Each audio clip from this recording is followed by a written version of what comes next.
But Also, I want to make a point that this maybe is more so for me, but I definitely want to be careful and maybe like a little judicious about going through the book again, like to make sure we hit every scene. Because I'm going to be honest, like if you were to ask me to like tell you like a summary of everything that has happened, I'm not saying I couldn't do it, but I have to sit back for a while and kind of parse through each of the events. You know what I mean? Because if you tell me I can't use the book or my notes, then I may not be able to do it. Like, it would be a struggle. Well, I was gonna say, like, as we get into it, I'm thinking that we're gonna splice this into the first part and make it one marathon episode. Yeah. Because that was Giffin's like feedback as well, and I didn't think it was wrong, like given what you said in the chat. But right. Okay, so this is to say we're picking up at something like 2/5 of the way into the book for me and Adam, and like 1/4 of the way into the book for Giffen. Something approximating that. So Giffen, when we got off the call last time, I asked you guys, this was off air, I said, how long do you think you guys could live as the narrator, Antoine? And Giffen, you said like no time, and Adam said like like a couple of days, like at max. It was just, but Giffen, how long do you think you could live as the self-taught man?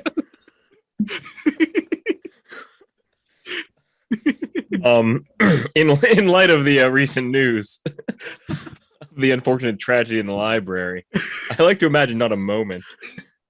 I honestly couldn't believe what I was reading. Like I thought it was wrong. Like it was a misprint. It was to the point that like, you know how like when you're reading something so shocking, your reading kind of like speeds up in a sense, where you begin to just kind of skim over lines and you're like, what am I reading? Like, because like I just you're just waiting for the feedback that something was wrong in your initial impression. Exactly. But it's not. Because like when, you know, when Antoine's describing like his finger kind of like moving beneath the table and stuff like that, I'm like, wait, what is going on here? And then I begin to like immediately, yes. I was like, wait, I'm reading into this. Surely, like this is exactly. Keep scanning until you get to the like confirmation that you were misreading it, but it just is further confirmation. You have to go back and read it again. When the Corsican interviews, I was like, no. It's like, make it stop. Giffen, you had remarked that we kind of failed to, in the first like recording, we had kind of failed to go over something fairly important. No. This is the same recording. Do you want to repeat those comments? Yeah, I actually don't know exactly what page it is in the book, but I can just pull up the text message. It seemed to have been possibly the most critical line to understand this work, and it occurred in like the first couple pages. Yeah. But we kind of missed it a bit. I have a note about it, and we actually kind of passed over I passed over my own note. So basically like the part in the narrative is where he's like kind of he's like just kind of walking along and just like in his mind as always, and he kind of is like observes a piece of paper on the ground, and he kind of recalls that he found some pleasure in like taking scraps of paper, rolling them up into like little gray, mushy balls. That's basically kind of like, that's really it. But he does it this time, and he kind of like stops, and like I think he just isn't able to go through with it, and he remarks to himself that he feels he isn't free. And that's it was this really weird passage, honestly, where he was just like, he was kind of tormented by the fact that he was almost like pausing to pick up a paper. And in that moment, he sort of realized that like whatever he did, he kind of had no control over. Like he was almost, there was like this very passive nature to his experience where if he happened to pick up the paper, then he would kind of go along for the ride of picking up the paper. And if he happened to not pick up the paper, then he would also be a very passive witness of the non-picking up. It was a very strange passage. I found the passage, and it actually introduces the nausea as well. So this is like critical in very key elements. So it's a shame we missed it. But basically, as I said, he reaches down to pick up this scrap of paper, And he goes, I stayed in a bent position for a moment. I read Dictation, The White Owl. Then I straightened up, empty-handed. I am no longer free. I can no longer do what I want. Objects ought not to touch since they are not alive. You use them. You put them back in place. You live among them. They are useful, nothing more. But they touch me. It's unbearable. I am afraid of entering in contact with them, just as if they were living animals. Now I see. I remember better what I felt the other day on the seashore when I was holding that pebble. It was a sort of sweet disgust. How unpleasant it was. And it came from the pebble. I'm sure of that. It passed from the pebble into my hands. Yes, that's it. That's exactly it. A sort of nausea in my hands. So this is like where he articulates what that feeling is that kind of over the first couple pages, he kind of hints at and describes loosely. And also kind of relates this to, I think, more solidly kind of philosophy, where because he touches on freedom. Yeah. And he experiences that paralysis at several points in the book. And it's typically when, suddenly like the full impact of experience is impressed upon him. I mean, recall the scene like later in the book where he's in the library and he's attempting to write for his historical book. And he writes something on it, he writes a line on the page, but then suddenly the nausea overwhelms him. So suddenly, the full impact of experience sort of overwhelms him in that moment. And he doesn't identify with the text any longer. He's sort of paralyzed, pen in hand, as he just sort of just mulls over this line that he just wrote that is now alien to him. And he's sort of paralyzed in that chair, if you recall. He's unable to move. Everything around him seems suddenly foreign because everything has suddenly become that much more real. So I think it's akin to that. I think the scenes are parallel in that sense. So yeah, and he on page 70 of our copy, Adam, he has this line where he's like in this state of nausea, and he says anything could happen. He almost has this like general anxiety about things happening to him, and he kind of talks about like he only kind of has this power to stop things from happening. He almost has like almost just a resistive power and not like an authoritative power, which I found also kind of strange. Like we discussed the Lebet experiments or the Lebet experiments with the fMRI scans of the neural activity predicting if you go like left hand or right hand. Remember at random we talked about that. But like apparently I don't remember the details of it, but there was also something that was non-traceable about the ability to prevent yourself from doing it. So you could like decide to hit with your right hand, like begin to do it, but then stop. And that was not as predictable or not as traceable as the choice to go left or right. And Lebet thought that indicated that we have this like free won't, he called it. So we could like veto actions in this libertarian sense. And that this almost reminded me of that, where he's almost sort of like, he almost is like driving a car, but he only has control over the brakes, like in his experience. That actually does seem to be pretty accurate. That's an interesting comparison. Yeah. That seems torturous also. Yeah. Oh, absolutely. It does. No, you're 100% right. Because it seems like it will occur to him that he was just driving, but he doesn't feel that connection to it that one ought. But he can slow himself down and kind of like change his perception, but then like inevitably the sweeping will come back up. And I think the concept that you kind of brought up there of anything can happen, we also see that later in the novel as well, whenever he's having brunch with the self-taught man, where at some point he's overwhelmed with the nausea and he recognizes that he could stab the self-taught man, right? Like he could. And it's not so much that he even wants to. I mean, he expressly says that he has no desire to stab the self-taught man. I mean, there are many good reasons why he wouldn't, but he recognizes he could. So I think like that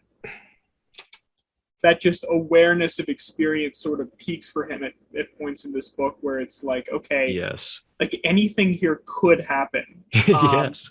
Yeah. And yes, there are some other areas that kind of don't necessarily like align with that perspective. Like, I mean,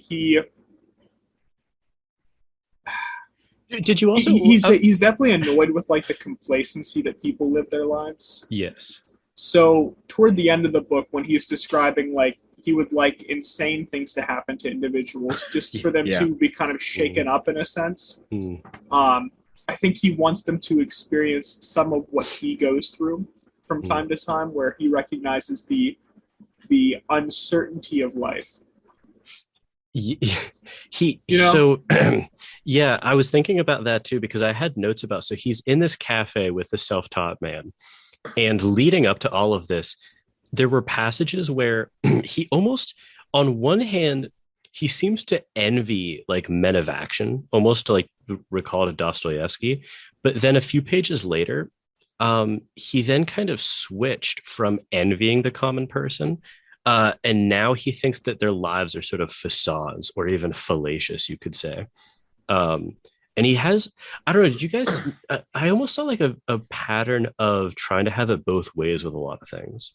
Like he almost, he would, it wasn't like, because there were some blatant contradictions in the more aphoristic part one of the Notes from Underground, if you remember. But in this one, it was almost like these were very like hidden or covert contradictions, where he would just do that kind of thing again, where he would almost envy men of action, but then he would view them as sort of pathetic and like unreflective, and like their lives weren't worth living. Yeah, I definitely experienced that. It made it very hard to parse through. So I'm hoping to be enlightened in this conversation, but it does seem like there are just complete like contradictions that occur, whether it's like descriptions of like the nausea or like his observations. Yes. It's like things that cannot be reconciled, and they're not like easily laid out. And like the point doesn't seem to be as transparent in Dostoevsky, which is like the contradictions are kind of part of the point. Whereas this, it's like if you're looking, you'll kind of notice like the kind of fuzzy edges of contradictions. You're like, wait, am I misremembering what I read before? You go back, you're like, no, but you're like, this is kind of very subtle or not even really addressed at all. And then it just keeps going, and you're like, oh, okay.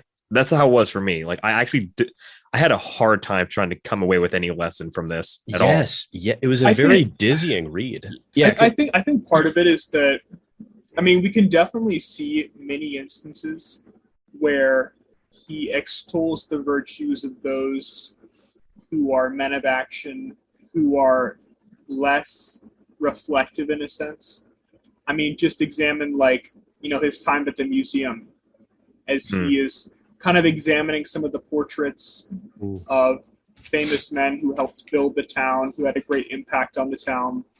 And I mean, at least in some of the descriptions, he seems not only envious, but also praising of many of those men, in the sense that, these are people who, I think, kind of to borrow some of the language of that scene, they had a right to behave in the way that they did.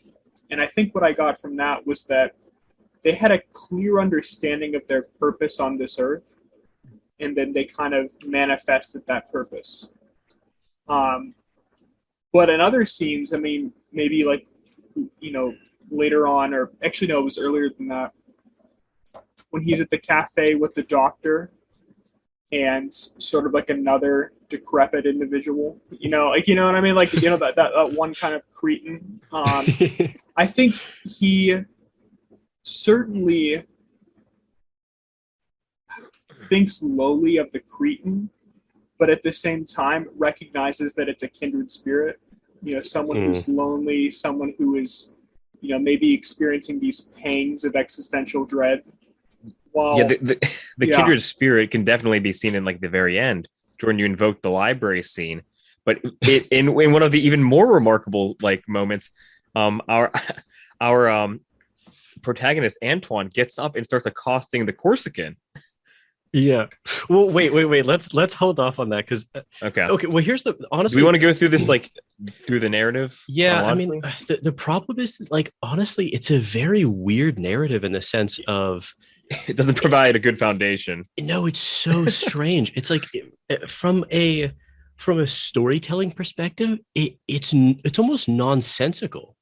Yeah, like I'd agree with that. It borders on like the absurd. I agree. I think like there's the book keeps time by providing like the day of the week in which the entry was written. Mm-hmm. But had you switched a few of those days or many of them, I'm not sure it would read differently. No. In fact, so I think that the majority of this book could have happened over the course of one day or 1 year, and it would hardly make a difference. Yes. Yeah. I will say that I think it does escalate at a certain point with like towards the back end with Annie. Like I think from there to the end seems to be like kind of consistent arc, but before then, and even moments within it, like that arc, it's just completely interchangeable. But I don't disagree, Giffen. I do agree with you that there is sort of like this build to the conversation with Annie. Yeah. But I think we should get into that because that climactic point that we're supposed to be reaching so strange I almost felt like deflated reading that. It was like, an anticlimax. Adam, like I literally wrote a little deflating question mark in my notes. The worst part was last time we had discussed because like I hadn't gotten to the point where it was foreshadowed. But you guys were like, I'm very interested to see what Annie has to contribute to this. And I'm like reading like just 150 pages later, and we get to this like this tepid kind of like half conversation, and then like 4 pages later it's gone. Okay, so he gets let's go to where it. So this is I'm just introducing like the whole narrative arc of Annie because he gets a letter. So he's basically just like in his kind of journalistic he's writing in his journal in these sort of aphoristic ways while he's experiencing a very non-narrative existence. Then he gets a letter from Annie saying that she'll be in town in 1 week. There's some more aphoristic kind of self-reflective writing. And then, I mean, the narrative really only happens, like you said, Giffen, that's like 20 or so pages of the book. This is on Saturday. Annie gets to town. And he goes to see her at her hotel. Does not he go to her? Oh, they're sort of meeting at a town, I guess. She's like staying in the town for a while, for like a week or so, and then she writes to him to come visit. I think it's yeah. But did you guys? Okay, so like obviously it was foreshadowed that this was sort of. I think I said this last episode. It was like very clearly foreshadowed or alluded to that this was his kind of past and only love. It almost seems like this was the person he like for whom he experienced love kind of once and once only. And he's always sort of lived in like the shadow of regret about their relationship, but you don't exactly know why. It was a phase there. It definitely wasn't blatant, but that was the impression you get. Yes. Okay. I found their entire conversation extremely stultifying. Yeah, it was depressing. I mean, it was just like, I mean, as you just sort of mentioned there, I mean, he's been living a non-narrative life, and he's been looking forward to meeting her again because the past Annie that he knew loved the power of narrative and just introducing narrative into your life and recognizing precious moments and seizing upon those moments and making them truly remarkable moments. And when he meets up with her, it seems like that side of her has died. Yeah. So, and, furthermore, she has, no interest in him. Like, I'm not even sure why she wanted to meet other than to maybe, like, it was like a bookend on her part. Yeah. To, like, just... I have a quote from her, which I found very disturbing. So this is, like, moments after they've met. And they're, like, engaging in this kind of very tense conversation. And she says to him, You're a milestone beside a road. You explain imperturbably and for the rest of your life, and you'll always go on explaining that Melun is 27 kilometers and Montegras, I'm butchering these words, is 42. That's why I need you so much. I need you to exist and not to change. You're like that platinum wire they keep in Paris or somewhere in the neighborhood. I don't think anyone's ever needed to see it.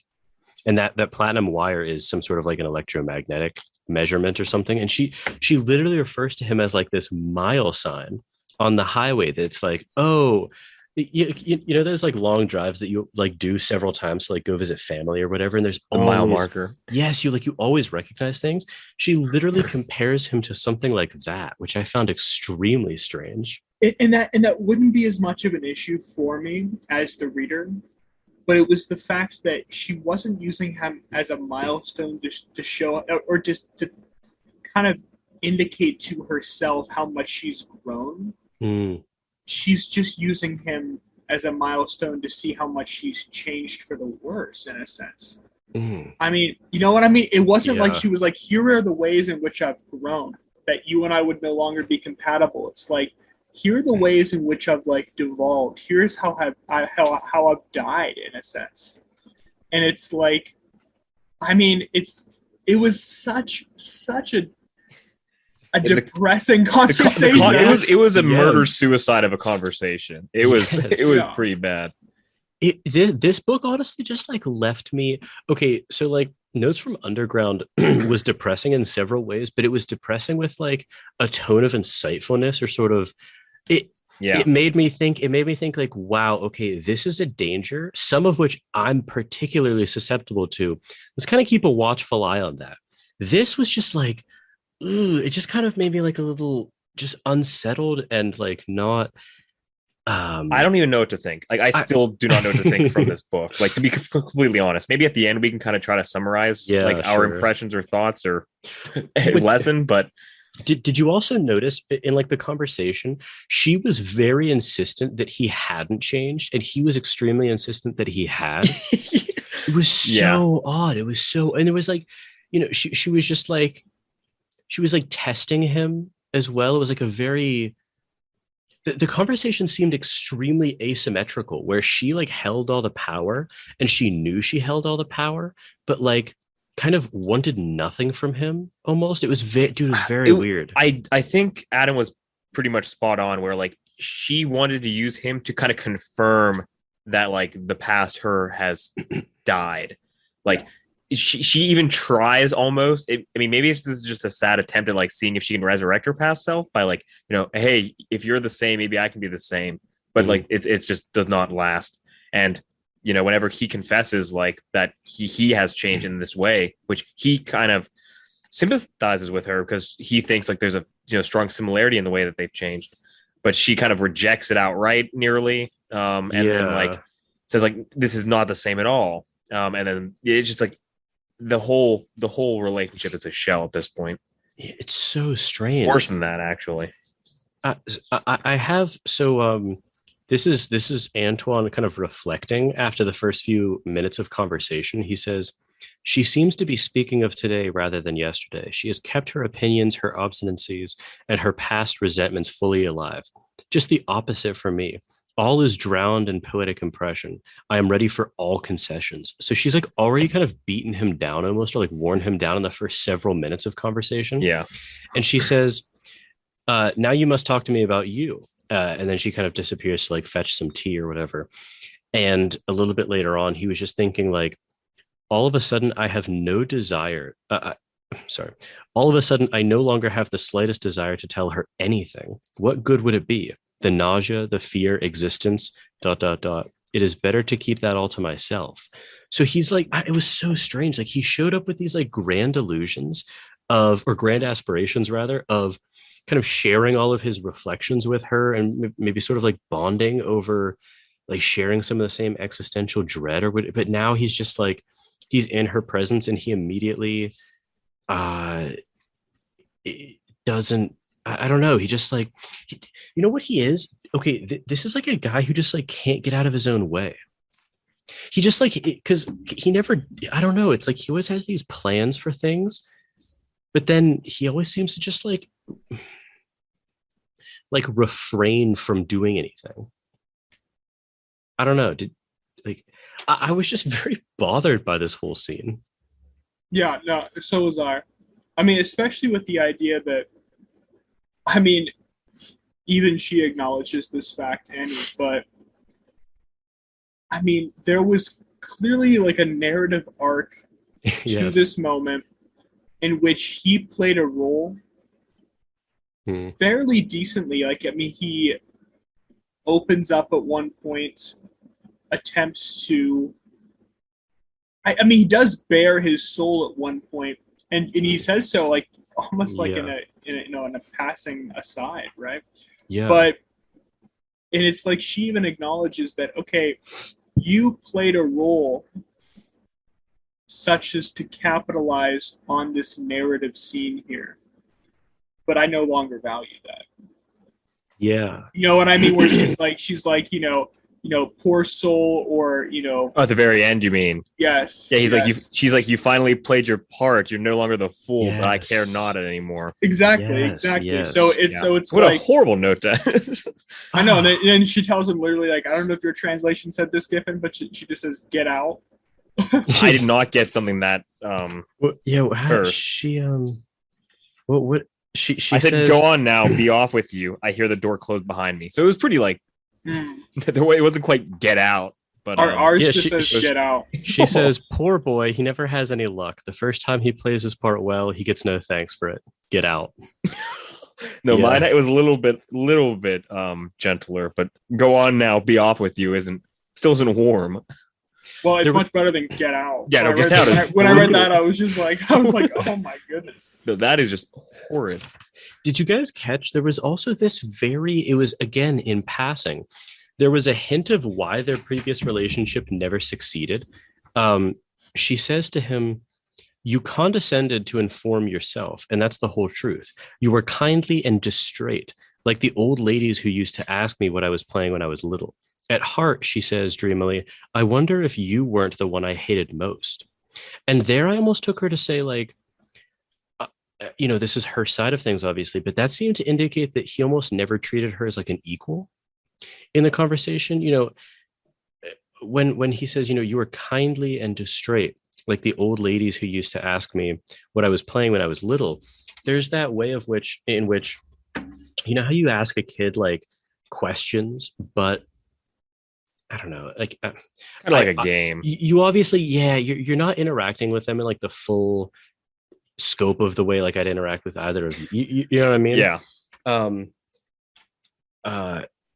She almost had the impression, it seemed like, that he treated her as like below him in some sense, which is, I mean, like given the rest of the novel. I wouldn't go that far. I mean, I think the parallel there, or like the analogy, was that whenever she would try to express like this narrative aspect of life in these special moments, he almost treated them as some sort of, some game of imagination in a sense, right?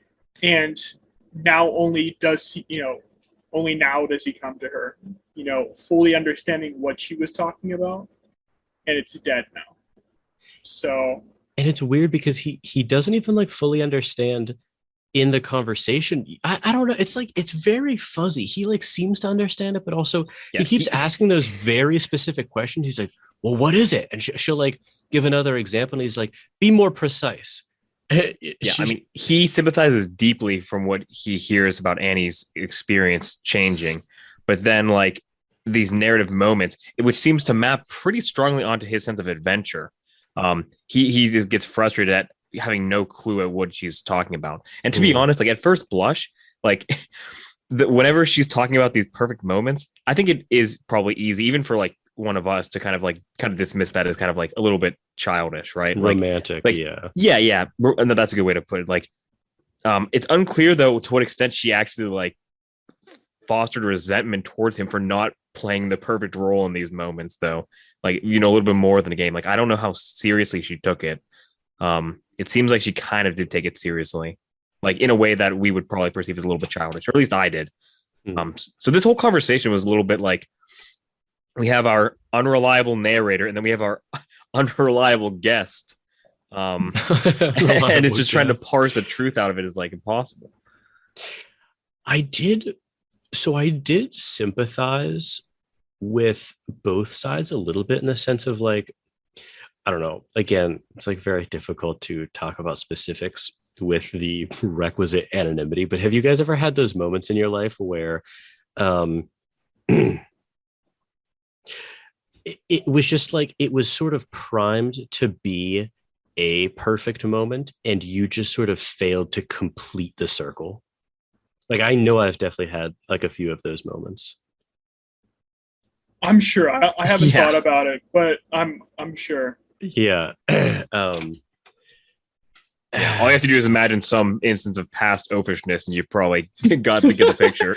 Well, yeah, but it needs to be like the perfect moment. Yeah, it has to be. It has to have potential to be, because I took this is me like falling for her romanticism a little bit, but I actually don't think it's wrong. Where she's pointing to the fact that like, okay, not all moments are created equal, obviously, right? Like, it doesn't matter. It matters less like what I say over the next 20 minutes than another 20 minutes in my life could matter. Do you know what I mean? Like any given span of like a minute or like a few seconds or whatever, like they're not all created equal in terms of importance for the rest of your life. And there are these kind of like moments during which you have the opportunity to make it a perfect moment. And he just seemed to like fail at all of those. It wasn't even his fault necessarily. And that's kind of how I feel like about myself. If I think about moments in which I failed to make them perfect, it wasn't even my fault, really. I mean, like, I'm obviously culpable for it, but I almost get the sense of just like non-agential regret, where it's just like, it is unfortunate that it did not occur. Because it was just like, I don't know. I mean, like, I really couldn't have done like other than I did. But yet it's like very, very regrettable that that like things didn't happen differently. That's interesting, because like I really just did not. I mean, I didn't know how to take her comments like seriously, like, to be frank. Which she was describing like these perfect moments that he kind of just kept flubbing. I'm like, I don't know what you're talking about either, lady. Well, here's the thing. I mean, like, she gave a good example where she said, okay, she's like, do you remember like the first time we kissed?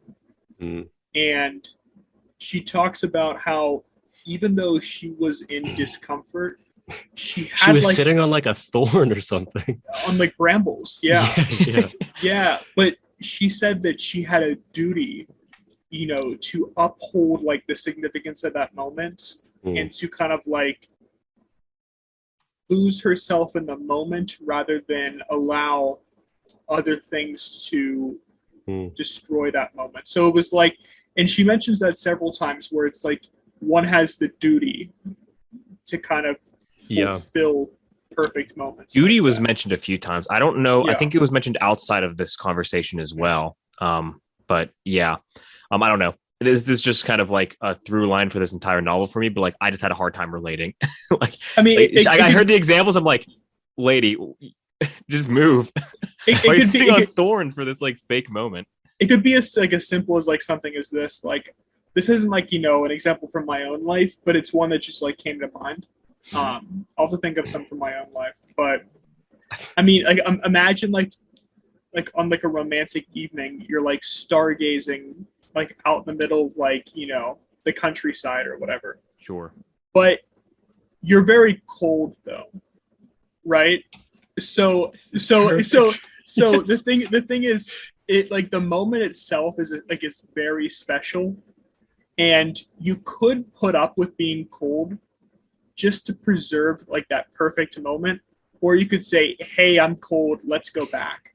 You know what I mean? And that would kill the moment. And there's almost a sense in which you're not cold, even though you are. And she points to that fact. Exactly. Exactly. You have to lose yourself in the experience rather than focus, and it's your duty to.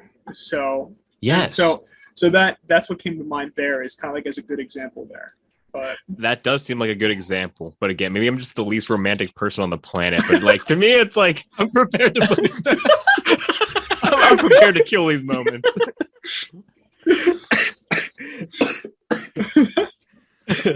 Again, just throughout the entire novel, it's just like, I don't relate to you. I'm cold. Different, like, I'm in cold blood. I kill the moment. It's time to go in. Yeah. There was a moment, I can anonymize this adequately enough. There was a moment, I'll never forget this moment, and it's like it's one of like my biggest regrets ever. Actually, there was like a moment in college, where um, there was like a girl that was kind of a friend of mine, and like one night it was kind of revealed to both of us that the feelings were mutual, and because of the circumstances, I failed to reciprocate the kind of I failed to reciprocate the like communication that was required in order to like make it work in some sense, or like give it a shot. And it literally was it was like this it was just like the stupidest like instance of non-action on my part ever. Like it was just there was no reason not to do it, but I just simply failed. And I like that to me, obviously no one knows the counterfactual, but that seems like a perfectly reasonable instance in which there was the potential for a perfect moment that I in a very well not I don't know if it was Antoine-esque, but like just failed to complete into a perfect moment. Yeah, that's fair. I mean, I understand kind of what you're getting at, but to me, it's just like a little bit much. Like, yeah, I mean, seriously, like,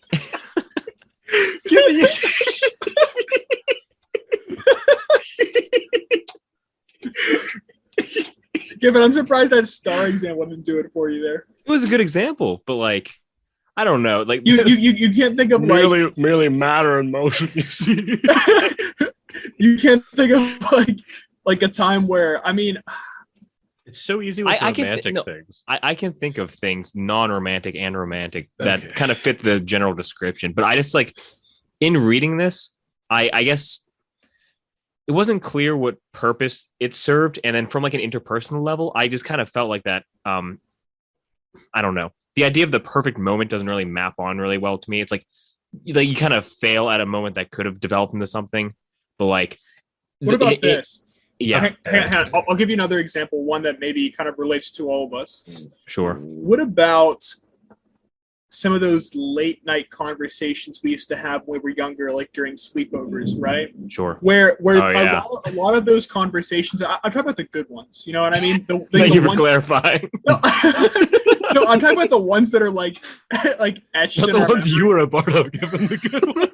No, but like you can definitely think of like a few that were like especially good, right? That like we all like felt quite satisfied with the conversation. It was super interesting, late night. Like, what if someone had said like just when the conversation was getting good, like, "Hey, I'm tired. I should go to sleep." That kills it. Even if you are tired, like, you like simply have to like override the tiredness, but it's not even overriding it because you get so enveloped in the conversation that you are no longer tired. Yes, yeah. Exactly. No, I get those two things. To me, that like, is that a perfect moment to you? Like, it seems like more of like kind of like, you know what I mean? Like it certainly is one of the best moments we have, like in memories. You know what I mean? Like it was pretty perfect. It was all right. I have fond feelings for that, but my point more so is like the formulation that is given by Annie here of like these like very perfect moments, like instances where like kind of like the universe, like every single star aligns, kind of, you know what I mean? Like as if I like, you know what I mean? Like I don't disagree. Like, yes, I understand the idea that like there's, you sacrifice a little bit because there's like something there that is, worthwhile to, gotta capitalize on it. I understand that point. My concern was primarily with like the formulation in here that Annie gives, and then also in a more broader text, like how this serves the purpose of the novel, which I am not sure it has fully. Because like, so I'm thinking that what Annie means by perfect is not like, it's not some like meta. It's just like the best that moment could have been. No, like, I actually do feel like, at least whenever I read it, maybe this is a translation thing also, but I do feel like there was kind of a metaphysical angle being kind of prodded at there, where it's like you're failing, not just because like, this could have been like something and you're just like oafing your way through this, but like there was something like cosmically that like has been corrupted. No, I don't think that is like the magnitude what I have kind of imparted onto this conversation. I wasn't getting the sense from her that it was like teleological, like things had been building up to that moment. I would interpret it like a little bit more with a little bit more parsimony, where it was just like, okay, you're sort of like at this moment, and it's like a very pivotal moment, and you can sort of choose to make it like through your action. This moment can either be like the best it could possibly be, right, or not. And like I don't know, that's what she kind of. I mean, no, if that's the case, then like I like that's fine to me. But I don't know if it's because of what Antoine's previous comments were, where he kind of like we talked about how like Annie seemed to have imparted on him some like aspect of this perfect momentness, where he kind of calls it adventure. But in the like earlier parts of the book, he's like he observes that something may happen, right? He feels like this is going to be the point where something happens, and I think that kind of bled into my impressions of like what Annie was talking about, where like, you know what I mean? I don't looked at this know if that's very the case. differently. I actually thought that was kind of like a through line, and I actually may have like read that incorrectly. I'm not sure what you guys think. Well, actually, interestingly enough, let me comment on that, and it may even be worth going to the conversation where this is kind of spelled out. But keep in mind that when Antoine kind of regaled Annie of what he's been up to, she actually takes fault, or she critiques his lifestyle in the sense that he's so passive.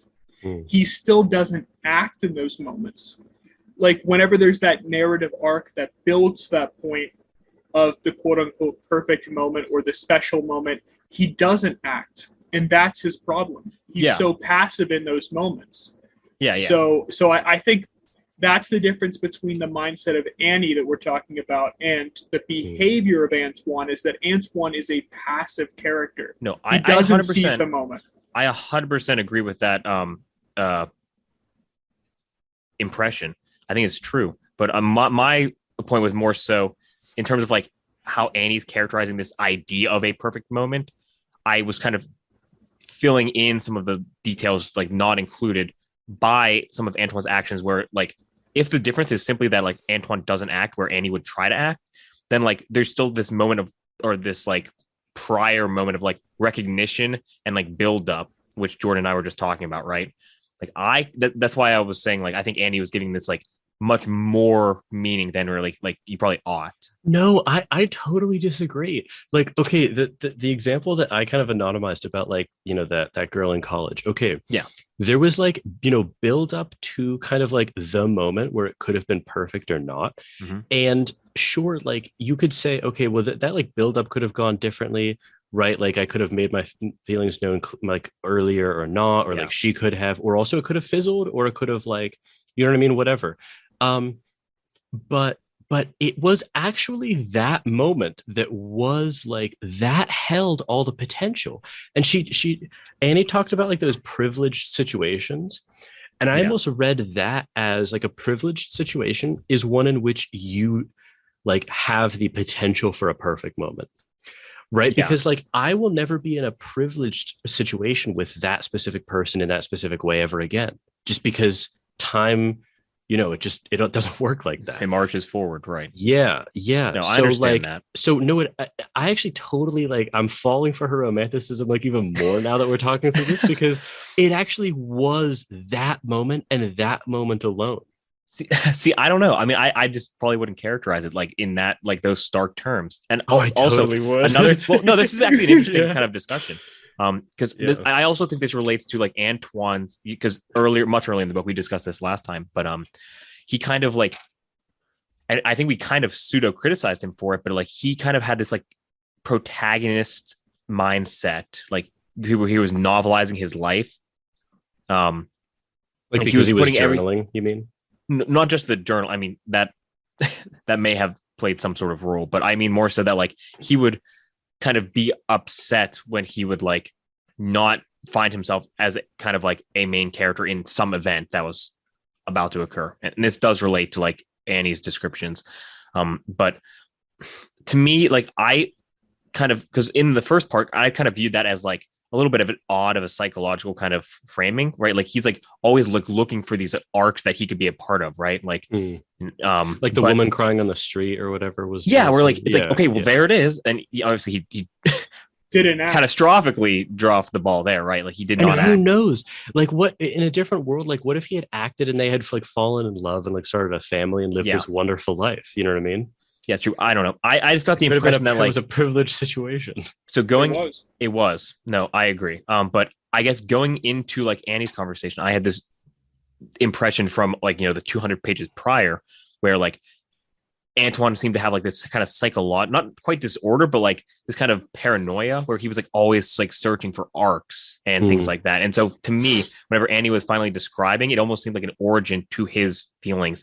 And all of this to me had seemed at this point like it's kind of an overblown, odd kind of phenomenon, like an odd way to live your life. I understand like the idea of like, yeah, you kind of really blew these kind of like key moments or like, your inaction led to, closed possibilities. Like I get those, but like I did, and again, easy to disagree here, but I did impart a very large scale to like Annie's comments about these like precious moments. These weren't just things like that she's just trying to like, not blow opportunities. These were things like she oriented her life around, and then like her, like, because those things no longer have weight to her, she is dead. Like that is like the level of gravity she gave these things. And you know what I mean? The thing is, Giffen, I do want you to try to like, I guess, distinguish between the way Antoine lives his life and the critique we both have for it, both us and Annie, in the sense that, yes, he does attempt to narrativize his life, but he expects things to happen to him without any action on his part, right? Yeah. So the thing is, we could take away, from Annie's philosophy, like a very different perspective where, okay, Carpe diem almost. Yeah, in a sense in a sense that, okay, you don't have to be looking for narratives everywhere, but you should be on the lookout for them, such that if you're having that sort of day, you shouldn't sit idle. Like if there's the perfect moment, you seize that moment, you act. So, and that's something that Antoine doesn't do. He will recognize narrative such that, okay, here is a moment in which something either beautiful or terrible could happen, but he expects it just to happen to him while he idly, almost as like a passive observer, just experiences it. Yeah. And I think that's something that Annie recognized in him, and that's one of the reasons like I think she still feels disdain to some degree for him. Like that's why she said, like, I think maybe I hated you the most. Because you were someone that just let those moments go by. You were not someone that acted in those moments. Yeah. I think I'm willing to see Annie's perspective a little bit more clearly now. Like I totally again, this might be part of my critique of Sartre in this book, but like I was trying to find some like maybe this was influenced a lot by reading Dostoevsky before this, but we could like see the purpose of these kind of things, like the relationship between the like parts, or like the relationship between like the small arcs that happened in the narrative. Like these seem to serve a purpose we could discuss and then like flesh out and then observe. But for me here, it was like I wasn't sure the relations like between the narrative and the philosophy, and the narrative and the psychology was a little bit easier to understand, but Antoine's definitely no hero in this book. I mean protagonist in the sense that we follow him, not in the sense that no, of course, that's what I mean. Like the philosophy is not like coming from his behavior, right? Like it's like an anti-philosophy. No, exactly. It could be like, okay, it's the antithesis of how he lives his life. Yeah, I mean, Dostoevsky also introduced a character with which to kind of critique, that outlook. So, but it was just a lot less clear for me here. Just personally, but I will at least admit that I can give Annie's view a little bit better of a light. I thought like originally that we were kind of just seeing like Annie imparted onto Antoine kind of these views. I mean, it's true. Obviously, there's a huge difference in like the way they behave, but I kind of view them both as kind of like perceived as less healthy psychologically. But I think I was imparting some of Antoine onto Annie, which wasn't necessarily written. This is related, at least tangentially. Can I read? Yeah, please. When Annie says, this is like when she says that she's outlived herself, which I found very interesting. She says, she's talking with Antoine. She says, I outlive myself. This is then Antoine writing. The tone does not correspond in any way to her face. It is not tragic. It is horrible. It expresses a dry despair without tears, without pity. Yes, something in her has irredeemably dried out. The mask falls. She smiles. I'm not sad at all. I'm often amazed at it. But I was wrong. Why should I be sad? I used to be capable of rather splendid passions. I hated my mother passionately. And you, she says defiantly, I loved you passionately. And then she continues, all that is over, of course. And Antoine asks, how can you tell? And she says, I know. I know that I shall never again meet anything or anyone who will inspire me with passion. It's quite a job starting to love somebody. You have to have energy, generosity, blindness. There is even a moment in the very beginning when you have to jump across a precipice. If you think about it, you won't do it. I know I'll never jump again. And I had that last line like double underlined and highlighted where she says, there is even a moment in the very beginning where you have to jump across a precipice. If you think about it, you won't do it. I know I'll never jump again. And at first, I kind of thought that was a very childish line, but then I reflected on it, and I actually think that might be the best line in the entire book, because wish you could find it. It's on our page 145, but I don't know what it is for you. I'm sorry. I'm sorry as well. When you okay, at first I was like, okay, that sounds like extremely irrational. No, you should kind of consider things and do them. But then I thought about everything that I think is going well in my life, and also the things I regret. And there is actually, okay, I don't know, the decision to quit my job and go back to school for philosophy. That seems like it was a very sort of deliberative, very instrumental, very thought out, very rational decision. But actually, upon reflection, that's not how it happened. I almost sort of realized one day that was my plan. I didn't actually make the decision to do it. I almost realized that I was in the act of pursuing it. And going back to the example with the girl in college, the very problem there was that I didn't jump across the precipice. It was just I was just held back by inaction, indecision, not, there was just some. Was it the thought that poisoned the well there, or was it just kind of general? Yeah, inaction. It was inaction. It was thought adjacent. It was just okay. It was there was no, I just failed to, I mean, there's no other word than act, honestly. Yeah, no, I understand that part. But in Annie's, she was describing how the thought itself will, necessitate the failure. Yeah. I was curious if you mapped onto that part as well. I kind of did in a lot of ways where you don't think about it. I never decided to be friends with either of you. There was no thought behind that. And there wasn't even really a thought of I don't know, starting these discussion podcasts or whatever. It obviously in some sense there was, because I had to ask you guys if you wanted to do it and that kind of thing. But it was I almost the very moment of deciding was synonymous with beginning the action or forethought of planning it out. There was no, excuse me, I don't know, does that resonate with either of you at all? It does. Can you read that line again though one last time? I can't for the life of me. No, I just want to hear it again. Yeah, I'll read that final paragraph. She says, I know that I shall never again meet anything or anyone who will inspire me with passion.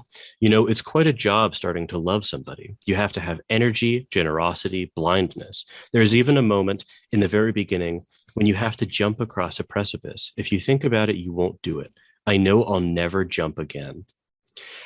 She almost seems she almost has she's lost that childlike wonder almost. Do you know how there are things that just inspire excitement in you, and there are things that don't? It's almost like everything falls into the category of non-exciting for her at this point. Yeah. And I think you you have a good example there where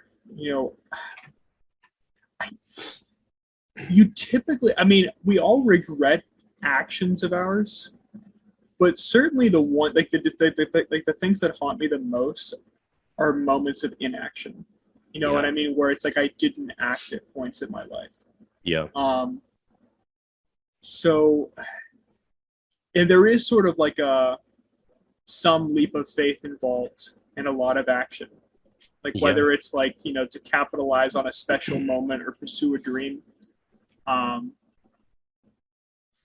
Yeah, and it's not that we can't regret those. It's that those, if we don't act in those moments, those do haunt us.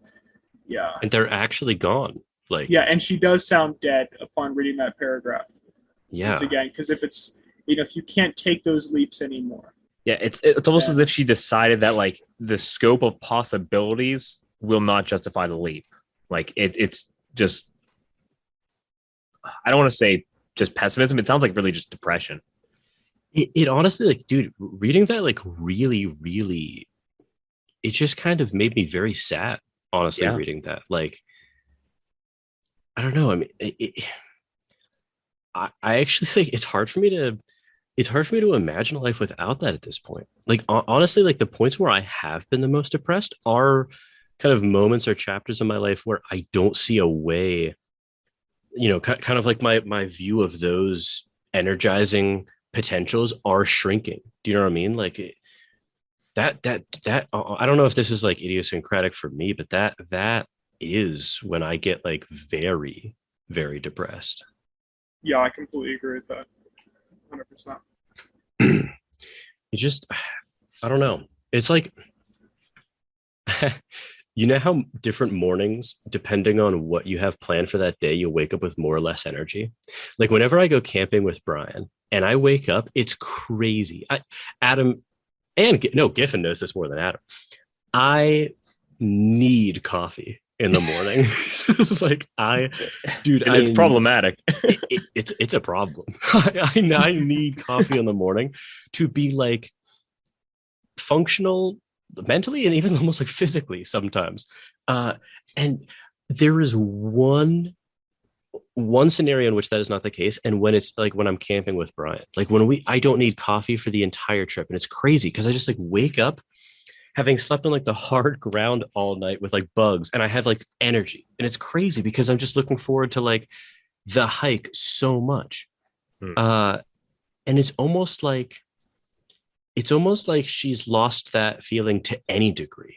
Like she doesn't know why she's waking up any morning. Yeah, and she decided that those moments are just impossible to feel again. And I guess this is just more of an aside for people who haven't read it, but she does say that she was once an actress in plays, and now she seems to be some sort of like a concubine almost, or like a concubine. I don't know. I wouldn't go that far. I mean, she seems almost like. I wouldn't go concubine. She's concubine adjacent. I think she's found a guy who like will bring something for her, but like there might not be a huge spark. You know what I mean? Yeah, it also seems like she was with him to survive, though. Yeah, I can't tell the age of the guy. I mean, she just said that he was like, or Antoine just said he was like a handsome Egyptian-looking guy, kind of well built and younger than her. Yeah, so I don't know. So, yeah, I would agree with Giffen's characterization that she found a guy who will take care of her, and clearly there's some sort of sexual relation there. Yeah. But, I wouldn't go concubine. So, she's like one of King Solomon's concubines. So, one of the 500. Yeah. Obviously, I was putting a more modern spin on it, but... Okay. I definitely see the philosophy of the book now. Do you guys kind of see it too now? Oh yeah. Yeah, like I definitely I was going to say to a lesser degree than you do, apparently. No, because the thing is, Giffen, like, it's like, I mean, they're like the famous Sartre quotes where it's like, you know, man is ultimately condemned to be free. Mm-hmm. You know what I mean? Yeah. There was like the one quote Jordan gave about. You know, when a student asked Sartre whether he should like enlist in like to fight in World War II. Yeah, and, or stay home with his aggrieved mother because she had lost all of her other sons, and he was like, "You must choose." Yeah, the only advice I can give you is to choose. Yeah, so, yeah. No. So it's like you must act, and that we can see here the life of someone that doesn't act right here, like someone that ultimately is just lives an extremely passive life where he dips in and out of just being fully cognizant of existence and consciousness, but doesn't act, but lives a very passive life otherwise. It's unbelievable how passive his life is. It's like the apotheosis of passivity. Like you can't, it's hard to imagine a life that is more passive than his, to be honest. Can I, so I was going to say, in wrapping up the narrative part, because it's relevant to the inaction, she's leaving the next day to go to London. I don't remember. London, yeah. London. And he shows up. This was maddening to read. He shows up at the train station. He sees her and her Egyptian prince getting on the train, and the guy leaves to go get, I don't know, a newspaper or something for the train ride, and she sees him, and she just stares at him, and he just stares back, and then watches the guy get on the train, and it leaves. It was like masochism almost. Were you guys extremely angry with that? It was just once again his inaction. He showed up expecting everything to be taken care of for him. Yes. Yeah. Just to pursue this girl in one last ditch attempt, just to stand there on the train station, on the platform. Yeah. And it's I feel like that was a pretty powerful scene where it's just once again, Antoine doesn't do anything. He doesn't do anything. He does the necessary behavior in order to put himself in a position to act. Yes. And then doesn't act. He's like one of those chronic people who writes 98% of a paper but doesn't finish the 2% that would be required to submit it to a journal or something. He strikes me as, he does that with his history. It's true. Right? He writes it for 2-4 years, and then he just one day he's like, "This is dead." That's actually true. That's actually true. Yeah, I forgot about that. Yeah, I forgot too. Yeah. So I guess I agree with that point. He is a chronic inactor. But I don't know.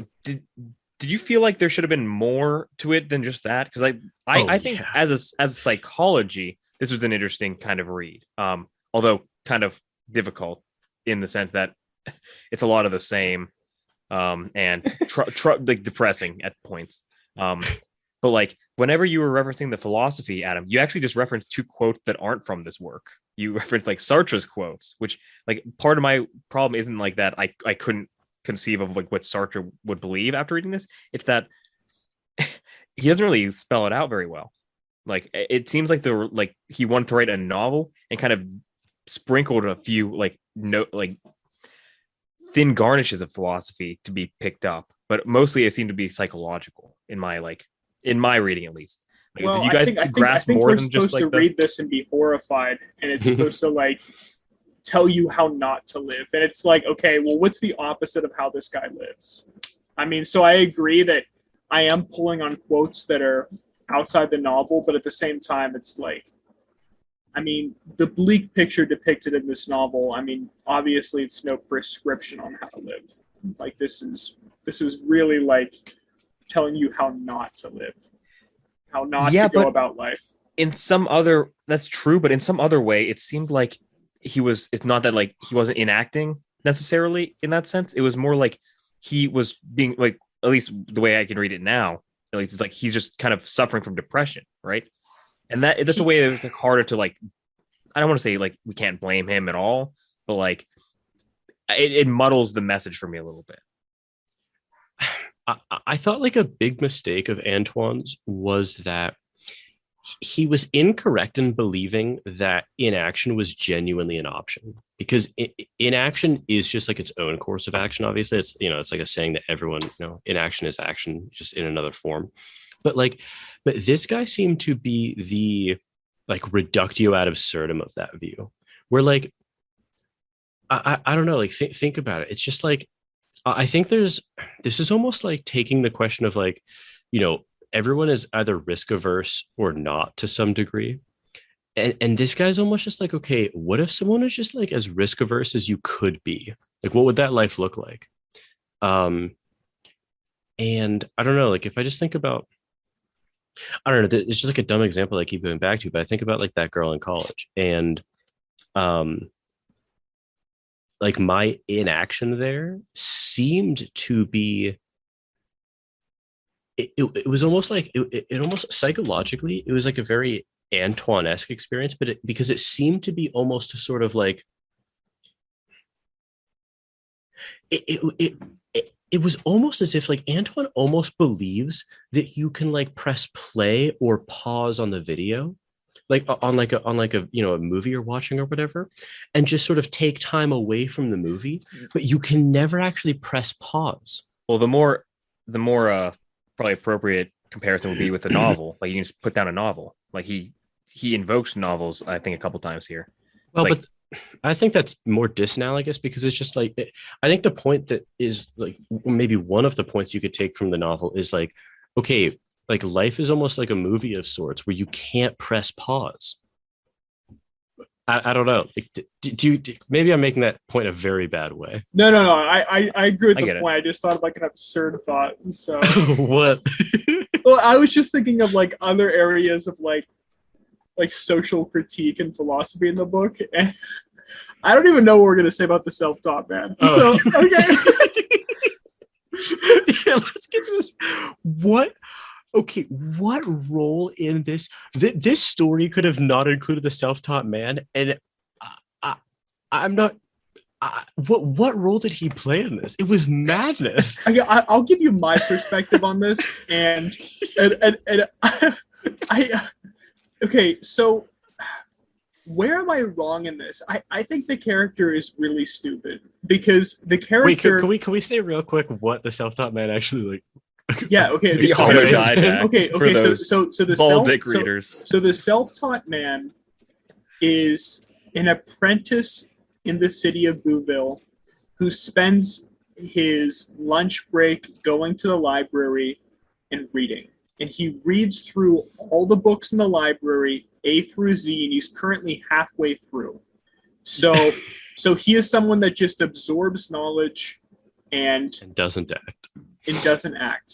And he acts in certain ways. Yeah, and he's like, okay, but here's some other things to say about him. So later in the book, he actually has brunch with Antoine, and he professes his humanist beliefs. And, you know, Antoine pushes back and says, you know, why love all men? Do you love this man behind me? Do you love these people in this cafe? Like, and it seems... And he says yes, and the self-taught man kind of like, you know, retorts, how can you love them without knowing them? And he sort of says like, he just loves them for their almost like potential characteristics. He almost says like... No, he gives a better answer than that. Like, I actually liked the answer that the self-taught man gave. And he said, it's honestly hard to be a man. It is hard. It's hard to be a man. Yeah. And the thing is, like, you know, we're all kind of going through life, like with these real struggles, and having some recognition of that fact provides you some empathy for your common man, where it's like, ultimately we come from different perspectives, but honestly, living is hard. It is hard to navigate life, you know, regardless of your background. And and I thought that was actually a really good, you know, reason for why one would be a humanist, because it's like, regardless of your background, it's that common just difficulty and struggle through life, right? Yes. And I thought that was good, actually. I'm like, and Antoine doesn't actually buy it. Like, he's very dismissive of humanism. Yeah. But here's my problem with the narrative arc of the self-taught man. Like, the self-taught man ends up being just like some pedophile that that ends up like stalks this library. Yeah, he stalks the library, and it almost like we now have to question, wait a second, why did he come to the library? Yes. Like, he said, like, I've been coming here for months. Years. Years. Yes. Yeah, halfway exactly. through the whole library. But over the end, he's been screaming, I've been coming here for months. I think he says years. Does he say years? Yeah. He just keeps repeating that after he's been, like, bloodied. Regardless, I mean, I think the Corsican was watching him for months, maybe. Okay. He's been, like, but on him. And he's been up to this for a while. I mean, remember, like, when he comes out kind of like harassed out of like the library early in the book, and he's just like, "Oh, it's the Corsican. Like, I can't tell you details, but like, you know." Wait, really? Oh, yeah. Wait, when did that happen? I remember that? Like, I do remember that. No. Yes. I completely blocked that out. Yes. So I didn't make the connection. Whoa. That's terrifying. Let me try to think of exactly when Antoine's entering the library there. It's I think it might be when Antoine invites him over to. Yes, it's before Antoine invites him over to. No, actually, it might be when the self-taught man invites him for brunch. That sounds right. He comes out of the library harassed, and yeah. Dude, I had blocked that out. Yeah, so clearly this has been something that's been going on for a while. Who knows how long? Yeah, but it's just like what the fuck is this critique here? Like, I the entire novel. Yeah, like the self-professed humanist is actually just a pedophile. One of the few people who actually articulates something that makes sense to me in the entire book. You're right, Adam. You gave me the one. You've aligned with a pedophile. Literally in the entire novel. And it's even muddied further by the fact that I know this is another outside knowledge being pulled in. One of Sartre's major papers is existentialism is a humanism. I don't know what is mapping onto what. I don't know what the narrative, like, I don't know what the relationship between the narrative and like the philosophy is, like, at all. Like, frankly, I can understand, like, if you just look at the character who is like our protagonist, why he is not someone to follow. But all of these other things just bring huge question marks. Why is it that the one rational character we talked to, because remember, I didn't get a super positive first impression of Annie, the one rational character we talked to at length ends up being a pedophile. That's the end of the book. And it just ends. Yeah, and it's frustrating. He's actually not a deplorable character either, because Antoine has a certain disdain for everyone. Yeah. So considering how he depicts everyone, I mean, he actually like will attribute a lot of positive attributes to the self-taught man. Like, there's like a certain charm to his voice at points. I mean, he's someone that like spends his days trying to like educate himself. I mean, even like his breath is like coffee and tobacco, which isn't like not terrible. It's not like it's not like terrible, but you could definitely have worse smelling breath though than coffee and tobacco. It was viewed nostalgically, it seemed like, in this case. By I mean, Giffen. Think of like everyone else he described, like even the girl. I know. Even the girl. I mean, this is like a major throw. Like, we don't have to dwell on this, but this is even like, remember like the flashing scene where the girl is like, there's like some young girl who's like across for some older man at the park. It's the day where there's like mist around the city, and Antoine nearly accosted.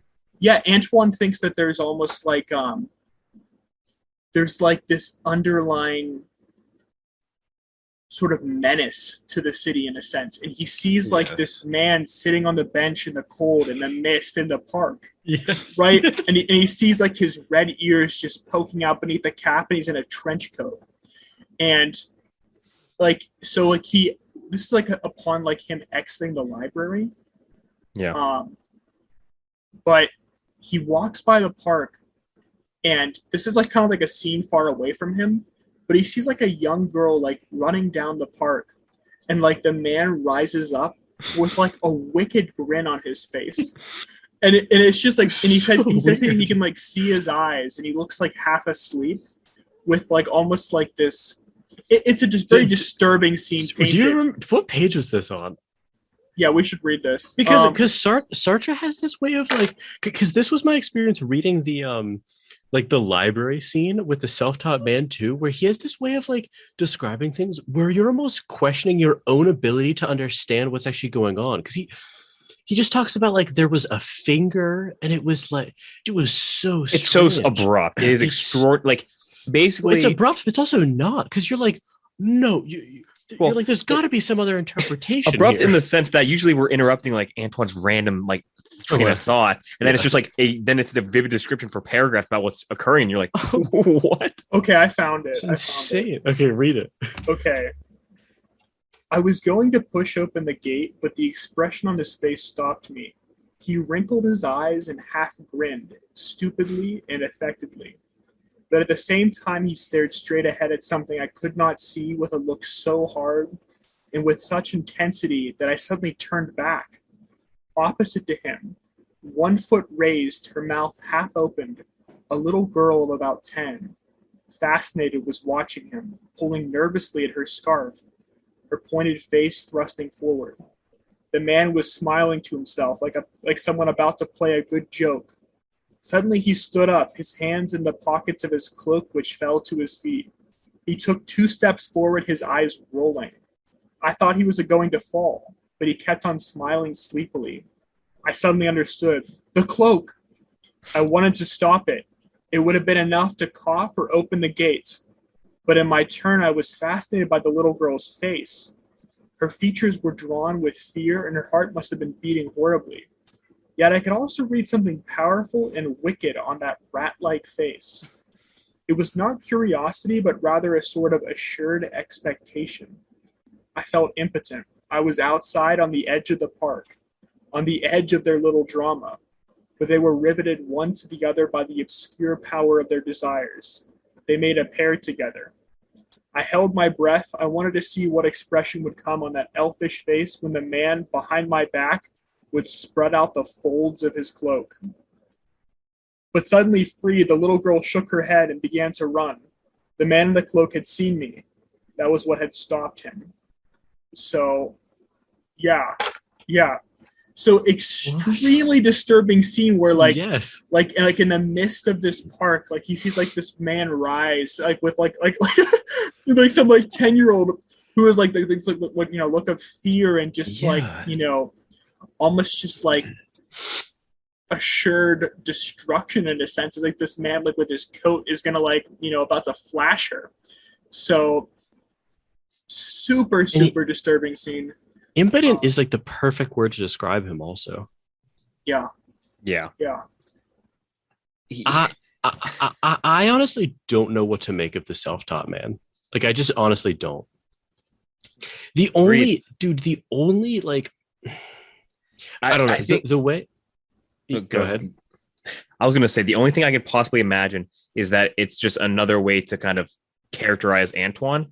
Because I mentioned this like much earlier, but like Antoine basically like after seeing like this kind of occur, the event, and like the Corsican finally catching like the self-taught man in action, Antoine just kind of like observes that he's irate, and you're like, okay, yeah, fair. But then he goes and it like pulls the Corsican up. It's like, what on earth is he like held him by his collar, like kind of prepared to hit him. He ended up letting him go, but also like this is it's pretty similar to the scene we just described with like the flasher, but it's like his sympathies seem to match poorly with any normal person's. I don't know why he was like angry to the point of action only at this moment, right? At the Corsican, of course, of all characters in this scene. And there's definitely a critique there of, someone who, once again, like you said, is like Antoine in the sense that he is someone who is full of inaction himself. And even when caught in the act, it seems like it was almost something that was like, almost like robotic behavior on the part of like the self-taught man in a sense. It was like it was the impression that he expected this for like months, and he's just like finally working through the motions. You know, it's like, oh, my time has finally come. Like, yeah, like the whole thing was like, once again, it seemed like very passive behavior on like the self-taught man's end too, where it was like he's just absorbed in books all the time, never really experiences anything, but then like tries to like feel up a kid, but even then it's like there's not like a lot of like reflection on his part on that. I don't know. I mean, like, I don't know. I don't know what this. There were some odd inclusions in this book that I'm not sure the purpose of. The only thing that like the self-taught man made me think about is, I mean, obviously this is an extreme example, but there is this strangeness to life and strangeness to characters where like there kind of will be just like very strange characters that like you kind of just witness in your life and then they're gone. Like there's no kind of like cathartic moment with the self-taught man. Like he never confronts him. It's like weird. He never agrees nor disagrees with what he's doing. Like he doesn't, I don't know. It's just like he was almost like witness to the whole thing. And it just made me think about how there are like just very strange moments in life where you'll have either these like brief encounters or just like witnesses of people who are just kind of deeply strange. And that's it. There's never a resolution. I don't know. It just seemed to like some of like these characters. I totally agree with what you're saying, but it seems like some of these characters only serve to like confirm some of like Antoine's views on people. Like, you know what I mean? Where like they just, I mean, like the guy sitting in the park, like Antoine viewed him as like a menace. And it's like, okay, typically if we pass someone in the park, they're not actually a menace. They're not actually a menace. But this guy was like painted as like one of like, the most wicked creatures from like the Spire. You know what I mean? Just like, you know what I mean? Like, and it's like okay, so people in that situation should be viewed that way because they're very much capable of that. And it's like the self-taught man. It's like, yeah, you're totally right. There are just like life is crazy and people are capable of like lots of hidden things behind the scenes. But it's like, well, what's the takeaway here? Like, you know, someone of like who's well read and has like come to like a philosophy we all agree with, and even like the author agrees with, is ultimately like a pedo. And it's like, yeah, it's not that it can't happen. It's that why was that included? Why why should it have happened? So I have no idea. Yeah. Because like it wasn't even like it wasn't to serve some other aim. It wasn't to honestly, even like the juxtaposition between Antoine and the self-taught man, you know, before you realize the wickedness that he possesses, that's not even that relevant. It's not even like that. I mean, Antoine is hardly even interested in the conversation as it's occurring. It was that I don't know what to make of that besides the connection there to like life actually can be that strange sometimes, but that's not like an extremely didactic point on my end. No. Yeah, I basically am just searching for something that means more than just kind of like at face value. It's like, huh, that's a curiosity when you think about it. You might find a pedophile in a park. like there, I just felt like I don't know if I just set expectations, but like I'm reading through this and I'm just like, there were flashes where I was like, oh, not those kind of flashes. There were like moments where I'm like, oh, like Sartre has the opportunity here to like discuss like politics here. Like, you know, obviously he's a very political person, or like, oh, he's actually like, whenever the humanism starts to come up, it's like, okay, well, he wrote this novel and this character to start discussing humanism. But then all of that gets thrown out the window. Like the Paris Commune is touched on just faintly in like another scene that goes nowhere. And the humanism is just muddled thoroughly by all of the things we just talked about. Like I just do not know what to make from this experience of reading this, you know, other than like the don't be like Antoine, which I feel like there needs to be more, right? Yeah, I don't know. I mean, honestly, the only thing I have is just like The only thing I have is that we obviously are looking for an explanation, and that mirrors what we would look at or what we would look for in life, but that just like doesn't exist. I don't know.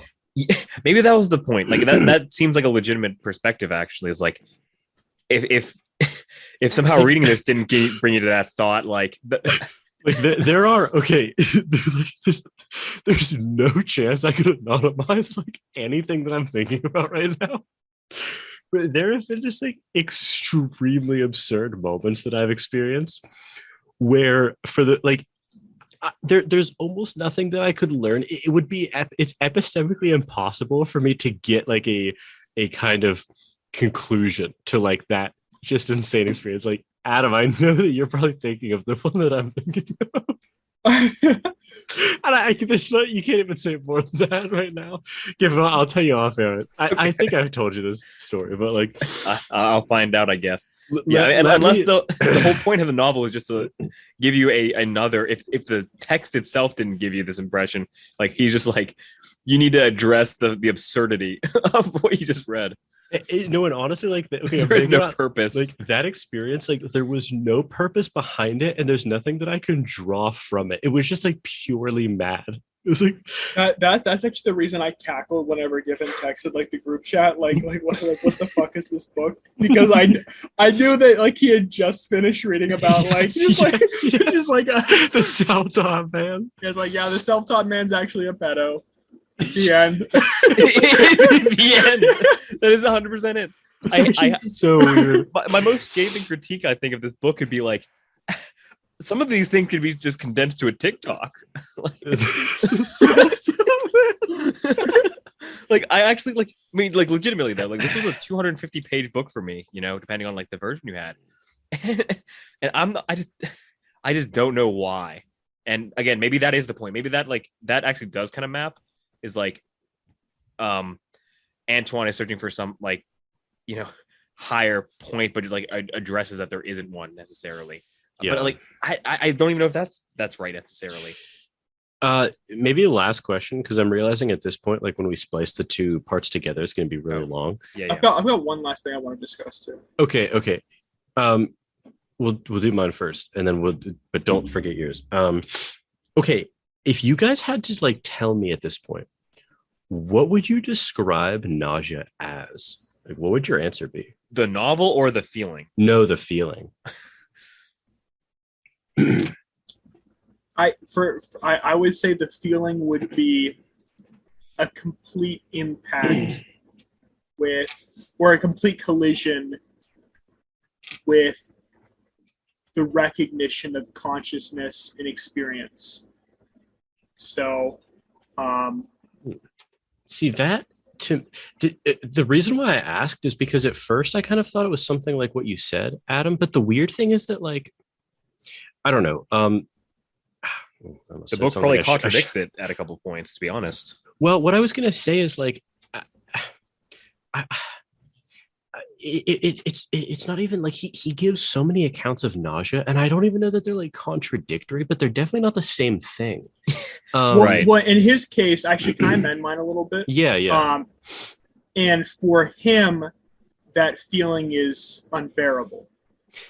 Yes, I was going to say because it's unbearable for him. But. Yeah, because I was going to say, like, the way that the thing that you just described can almost be like the very tranquil experience of just like being mindful. But for him, it's almost like mindfulness itself has like a very grating quality. Like I don't know how to describe it. This actually relates to what I was going to bring up too. Okay. Because I was going to say that, like, it didn't resonate with me much of the experience of nausea because, I mean, take, for example, his encounter with objects in that state of mind. Yes. Like, objects themselves become just like he can feel like the table beneath his hands, like the clothes on his skin, and it's like intolerable that he's able to feel all this. And it's like, okay, I can go so far as like, okay, there is like a certain state of mind you can get into where you become fully present of your hands, of the table on your hands, of the clothes on your skin. But for him, it was just this. It was just miserable for him. Yeah. I actually made a note at some point. I don't remember when this was. It might have been near the end. But like whenever he was kind of describing, like, I mean, he was kind of personifying objects, but also like it was his own like aspects of his body where he was just recognizing the sort of pseudo self in it. But the closest thing I could relate to, and I had a hard time relating to Antoine like throughout this entire book, but it was like almost a sense of body horror. It was like that was like it's not what nausea is, but like it's like adjacent, like right, or an aspect of nausea might be represented by body horror. Like I remember one time, like I was like feeling very like unwell, like sick, and there was like just I was very like knowledgeable about like my throat being very sore. It was like just constantly like this low ache, and it's like you don't like it is. I guess it's like an overstimulation of like mindfulness in Jordan's terms. Like is that like that's not nausea, but like that's the closest thing I could get to. It's like I don't know. But Giffen, you won't be able to relate to this unless it's in a sickness, like illness rather, way. Okay. I've been hungover before where like the next morning, or maybe it's the night of or the next morning, you like don't know if you're going to throw up or not, but you're like extremely nauseous and it's a horrible feeling. And I wonder if there's a connection between like the physical sensation of nausea and his psychological one, where like the feeling of nausea is almost one where it's just like, oh, you're kind of like, oh, I could throw up right now. And it's like this terrible feeling of just like, is this gonna happen? Like, is it not? It's just like you're like very focused on it for like periods of time, right? Until there's a resolution. And I'm wondering if he's got like kind of a psychologically analogous perspective there, where he's always in this like he's like always like just edging, where it's just like something could happen, but like but he's got to be the thing to make it happen, but he doesn't want to be, but like he wants the thing to happen. And it's just this like confluence of just like paranoia, but also there's an aspect of just like vertigo almost to it, where he can't like I don't even know how to describe it. Yeah. I think part of my problem with like the definition of this book, and maybe upon like a reread, it would be much more clear. But I mean, I almost kind of go back to like my original definition a little bit, just because like there are points in which he places himself in situations where he expects the nausea to come, and he's almost looking forward to it. Yeah. Right? Do you remember like when he's like, I have a few. I'm sorry. Finish your thought. I was gonna say, what about like the final library scene when he walks in, and he said like the way like the light is shining on everything, it made it seem like a forest in a sense, and there was like a certain piece to the library where he'd almost like entered this almost ethereal, I guess, like situation. You know what I mean? Where, and then he's like reading like the newspaper, if I recall correctly, and he's waiting for the nausea to come, but it's not in like a negative sense. It's written almost as like an anticipation. And it's different than how it's been used throughout the book. So I'm like, no, I agree. Like the nausea is super inconsistent because he seems to be suffering from other like kind of psychological conditions or like sufferings that he distinguishes from nausea, but then at other times it characterizes the nausea. Like I was just very unclear on what that was. Jordan, I don't know if you're going to wind up giving us your definition of nausea or not. Well, I don't know. So I have that's my answer. I have I wrote down several page numbers to like quote from where he where he talks about nausea. I was almost curious, would I be able to read all of them in a row? Okay. Please. This isn't all of them, but it's definitely a list. Okay. So this is on 122, where he says, so this is nausea, this blinding evidence. I have scratched my head over it. I've written about it. Now I know. I exist. The world exists. And I know that the world exists. That's all. It makes no difference to me. It's strange that everything makes so little difference to me. It frightens me. Ever since the day I wanted to play ducks and drakes, I was going to throw that pebble. I looked at it, and then it all began. I felt that it existed. Then after that, there were other nauseas. From time to time, objects start existing in your hand. There was the nausea of the railwayman's rendezvous, which I think is like a whorehouse. And then another before that, the night I was looking out the window. Then another in the park, one Sunday, then others. But it had never been as strong as today. And later on, he says, I feel as though I could do anything. For instance, I could stab this cheese knife into the self-taught man's eye. That was what you were referencing earlier, Adam. And then he concludes by not doing that by saying, it isn't worth the trouble. So then later, he says... And I think that kind of lends itself to almost like a full impact with experience there, right? Because it's just like...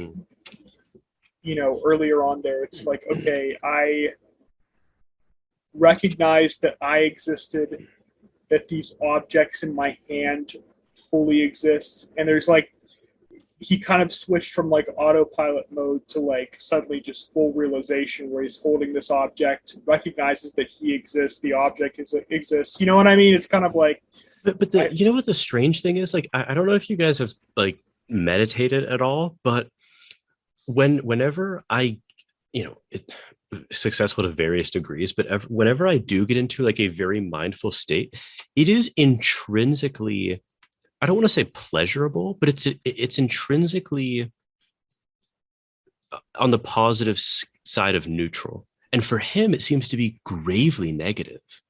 Like it's very, like, it's almost like he is very neurotic to like a very high degree. You've never switched into like the negative? Like I know exactly what. Yeah. Because we're not really discussing meditation here. We're discussing like real world scenes where suddenly everything becomes that much more real. Like, have you ever been just like sitting around like a mad family discussion, and then suddenly like it like that switch flips, yes, and you're just like fully present, that or fully just aware that you're like with other human beings right there who are like making up their mind, and it's just like, and it can be in a neutral. I've had that experience in a neutral setting too, actually, where it's just I'm almost like horrified, but I can't point to what I'm horrified by.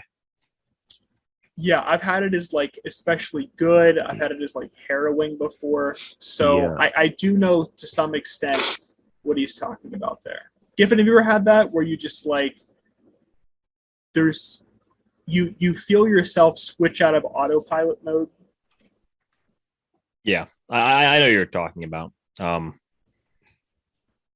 It's like the opportunity to start kind of like just observing things that before were kind of outside your perceptive, like this realm, right? And then that can come with those emotions that you were describing, either good or bad. And sometimes it can like take on like an absurd note. Yeah, where it's just like a situation can suddenly just become like ridiculous. Yeah. Or if like, but I've also switched into that when like things were like, I was like in a really good scene too, where it was just like, it was like, oh, it's even better now. You know what I mean? Because I feel like even more present than I was. Yeah. So I don't know. I don't know.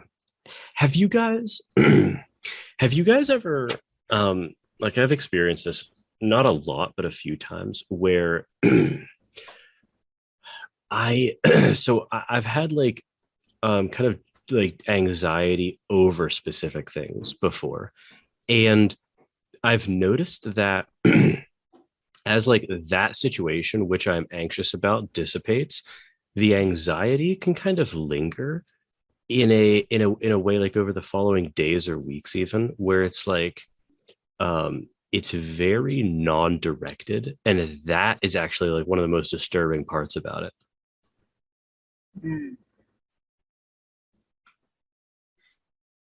Yeah, I can recall an instance in my life. Yeah.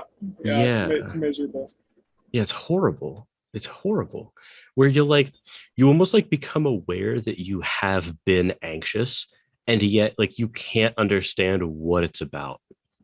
That seems, I don't think that's like, that's not defining nausea, but that seems to almost be an aspect of it. It's at least nausea adjacent. Yeah, no, I understand that. Let me read a few of the other quotes. This is later on. He says, I understood the nausea. I possessed it. To tell the truth, I did not formulate my discoveries to myself, but I think that it would be easy for me to put them in words now. The essential The essential thing is contingency. I mean that one cannot define existence as necessity. To exist is simply to be there.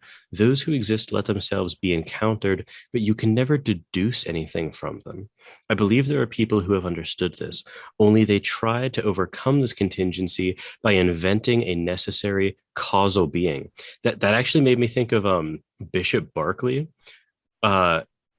Was an idealist. Like he believed that he there was like that phrase in Latin, percipi es. So I can't remember it, but it translates to perceive is to like cause or something like that, or I don't remember the exact translation, but that was his entire like I think Sartre was actually referencing him there. His idea was that like God was the thing that had to always be perceived. What are you laughing about?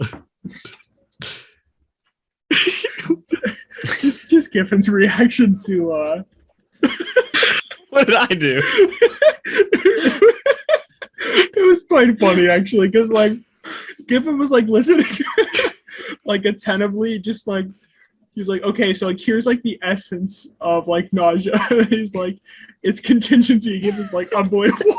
Just like no, you're right. Just more word salad. Just like the essence is more word salad. It's like, oh my god. Yeah. So in his description, he just introduces several new terms, which like with vague meaning. Very fair. Yeah. It just made so much worse by the fact that he's like so determined. He's like, I've done it, and it's like, yeah, you're giving me a new tossed salad. No, just like the full arc of Giffin's expressions there, where it was like eager interest, and then just here's like it's contingency, just like that could be interpreted like 50 more ways. Of it's like course. We're trying to nail down this definition, and it's like what a poor revelation there. Yeah. No, I don't even know. Like how that didn't perfectly relate to like previous experiences of nausea. I know, like, it just doesn't make any sense. Yeah, I almost wonder if like his inability to. I wonder if like that's a part of the nausea too. Is like his inability to define it. It's like how honestly, dude, stuff is worse when you like can't share it with other people. Do you know what I mean? Like, I wonder if that's even like an aspect of this. There's dread to the like if you can't articulate, but you feel like deep, disgust or emotion. But then like that is almost betrayed by the fact that he seems to have reconciled with like his understanding of it. He declares like, I understand it finally.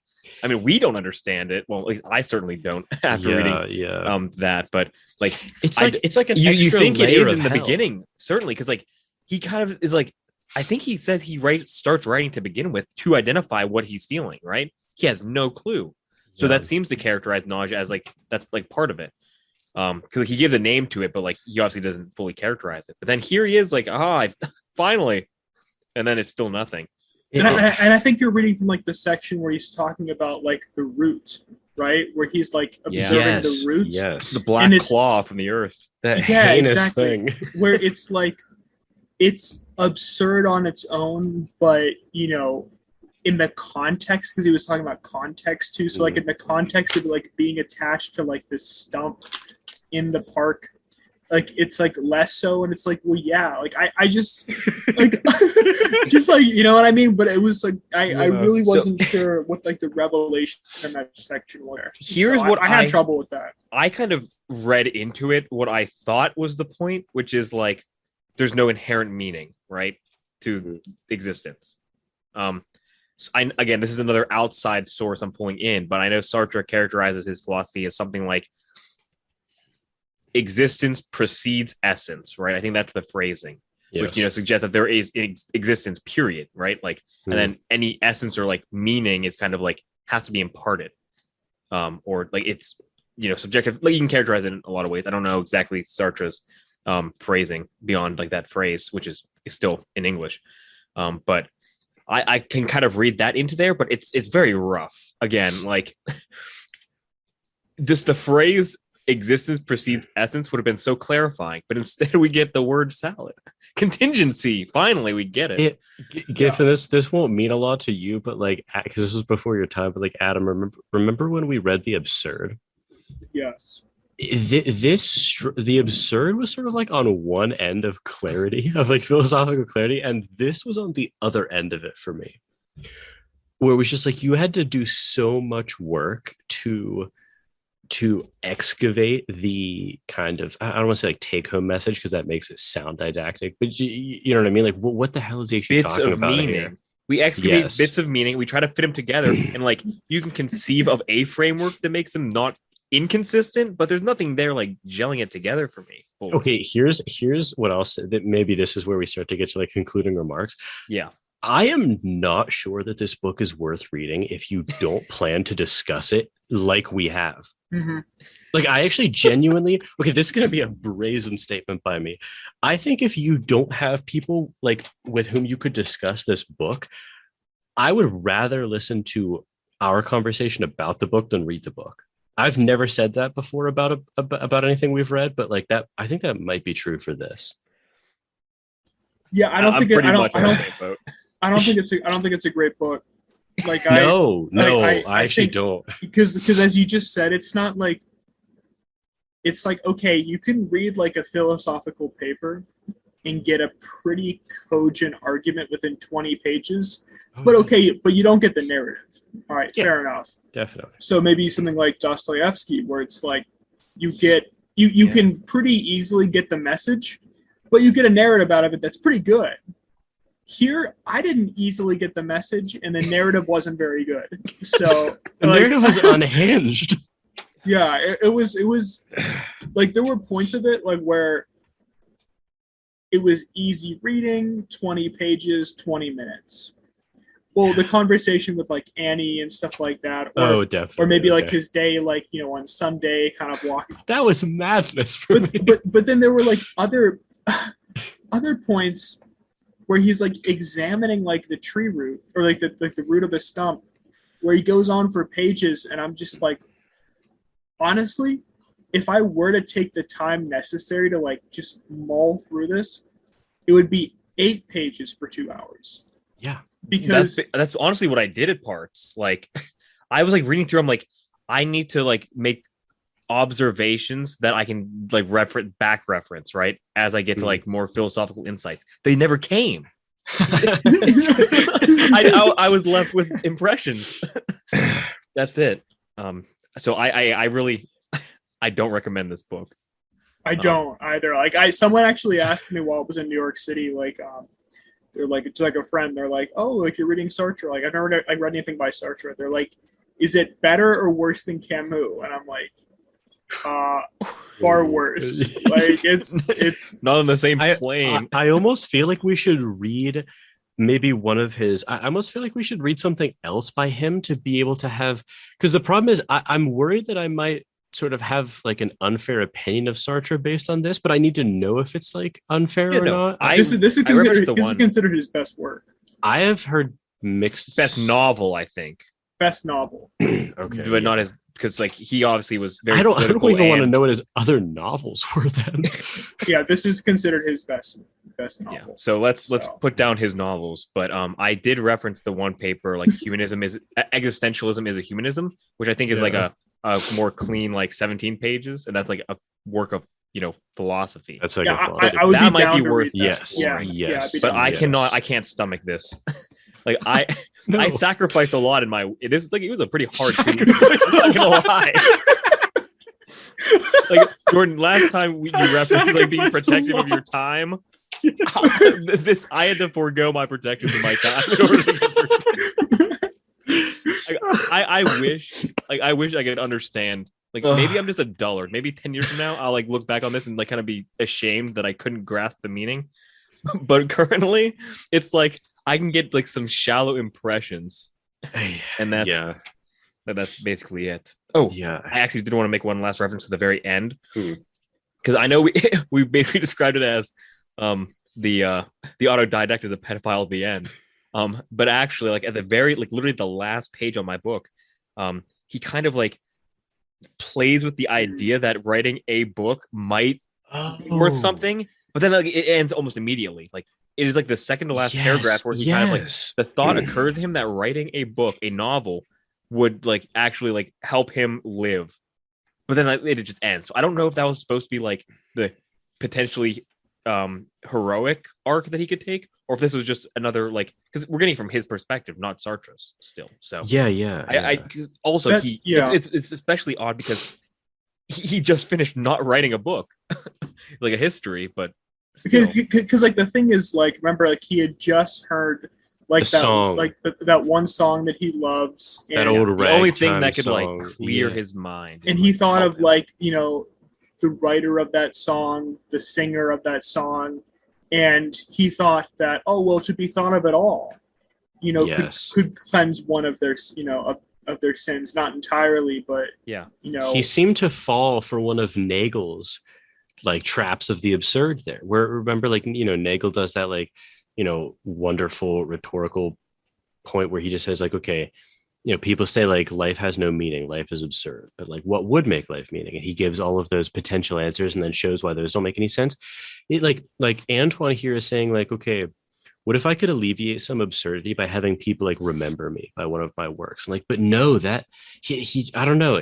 I get the sense that, like, I don't know. I get the sense that he's going to arrive in Paris. Maybe he'll start to write that book. Maybe he won't. I doubt that he'll ever finish it. Like, he just seems like one of those guys. Yeah. I mean, he's suffering too much to, I think, actually go through. But I guess I bring it up only because I'm not sure what that means either. But it's the end of the book, so you think it might have meaning. I don't know. This was like, this book kind of just like left me a little depressed in like a not useful way. Yeah, no, it definitely left me depressed, to be honest. Like because like even given like Given's point about, okay, it seemed like in the final page that there was like some hope left for the character, but is this a false hope given who we know the character is? Yeah, like, because it's that's like, how it feels. Yeah, because it's like, okay, I'm gonna write this book, and it's like, will he? Like, we just like, you know what I mean? him like, kind of like go through the motions of writing this book throughout 200 pages. I don't trust this man. And even if he does write this book, in these journalings, he's shown like an inability to communicate kind of effectively with his readership. Like, maybe, like, you know, who knows? Maybe this actually is the book that he intended on writing, because this is Sartre's not only novel, but it's his most well-known one. Like, maybe this itself was actually sort of like his version of Antoine writing that book. But I thought about that, but yeah, but a horrid, but in like a horrible twist, this book has failed to communicate. At least, like, I don't know. It's like I almost kind of like backed up a meta level there, where it was like, okay, this actually was kind of a failure of communication on a lot of fronts. I can't deny that sounds like an appropriate level of analysis, but also like we just don't have enough to like have any confidence with it. At least I don't. No, of course not. I mean, I would never stake anything on like. All I know is that like I've gained more appreciation for Dostoevsky after reading this book. Like, that is something that is positively contributed to like my life. I know. Oh, yeah. And I think Jordan's point is a good one, actually, though, because I think from reading Sartre's like Wikipedia page just a little bit, so I could be fact checked on this, but I think he was sort of a man of inaction. You know, until after World War II, because I think he, you know, wasn't politically involved and was happy to not be politically involved and to just live his life. But then he had some sort of revelation later in life where he realized he had to act. So maybe this is sort of, you know, what he's saying at the end there, where it's like, okay, he in a way is Antoine in the sense that, okay, he needs to put his ideas out there. He needs to write this book. Yeah. You know? I mean, once again, that seems plausible, but also like it's just like one of many webbings we can kind of construct that isn't inconsistent, but like I don't know enough about Sartre to say if like he's supposed to be Antoine here, or if this might be like, I'm not sure, his villain in his mind, you know, like it's just unclear to me. Although I think maybe if we read like his philosophy properly, that can help construct meaning here. Yeah, I made this point with Dostoevsky, though, where I don't think you'd be capable of writing something like this if you didn't at least battle that demon. You know what I mean? That's true. You definitely get that impression from Dostoevsky. Like, he just embodies the person that he doesn't want you to be so well that like he had to have had some firsthand experience. Yeah, like there's a little too, like, it's a little too specific for it to be wholly, you know. The difference for me, it was like I just didn't relate to Antoine as much, not nearly. It was much harder, and I don't know if that's just like the ill-defined nausea, or like, you know, I haven't really suffered from like depression, or like the depression adjacent that self-loathing that he feels. It's not even that, like, I don't know, whatever it is just poorly characterized, and like I just cannot map onto it. Yeah. I don't think there's much more to say about it, to be honest. I think this episode, when we piece it together, is going to be a hell of long, but I think it's better as like a marathon episode anyway. Okay. Well, with that, I can't say I enjoyed the read. I can say that having read it, I'm glad I discussed it though. Yes, it would be like a horror to have read this but not discussed it. No, I'm not furious, sure or like fallen into a hole. Like, and honestly, like any catharsis derived from reading this was strictly from being able to vent about it. Yeah, honestly, like if I did not have someone to communicate with this, like it would not be good. No, it'd be bad. It would not be good. It would have a deleterious effect on my mental health. I know. Reading... That was my perspective too. Like after finishing this, I'm like, I kind of want to get it out. Depressing. Yeah, that was a depressing read. Oh my god. Yes. And you know, Dostoevsky didn't present like a very positive picture, but at least there was enjoyment to be had while doing it, and at the end, like it was a mixed kind of like perspective. But this is just like this is just suffering. No, this was horrible. Like I remember I finished reading it like early this afternoon, and I finished it and with horror realized that I had like 4 hours until the podcast started. So I was like, oh, I just went on a run. Like I just had to kind of like shake it off almost. I finished like a half hour before we started. Whenever I texted the group, I was in panic. And also like at the end of like the Underground Man, or Notes from Underground, I mean. Yeah. It's like there was like this juxtaposition between Liza, who was like honestly honorable in her own right, and the Underground Man, versus like this book where like there were like no honorable characters. There's like, no hero.